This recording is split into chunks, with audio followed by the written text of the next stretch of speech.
కూటమి ప్రభుత్వంపై ఏపీ కల్లుగీత కార్మికులు సమరశంఖం పూరించారు.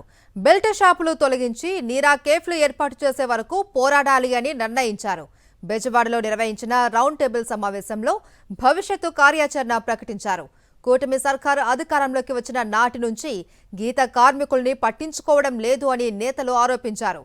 ఇచ్చిన వాగ్దానాలపై నోరు మెదపడం లేదు అని విమర్శించారు. రాష్ట్రంలో 3,000 వైన్ షాపులు ఉంటే 75,000 బెల్ట్ షాపులు పెట్టించారు అని ధ్వజమెత్తారు.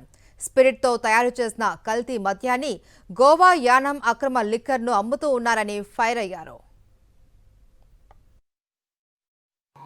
తెలంగాణ గవర్నమెంట్ 25 కోట్లు ఖర్చు పెట్టి నేర పరిశ్రమలు పెట్టింది. అట్లాంటి పరిశ్రమలు అన్ని జిల్లాల్లో పెట్టాలి.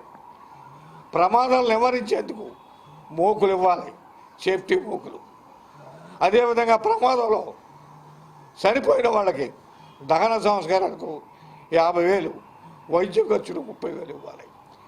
ఎక్స్రేషో చనిపోయిన వాడికి 5 లక్షలు, శాత వికలాంగుడికి 10 లక్షలు, తాత్కాలిక వికలాంగుడి 1 లక్షల రూపాయలు ఇవ్వాలి.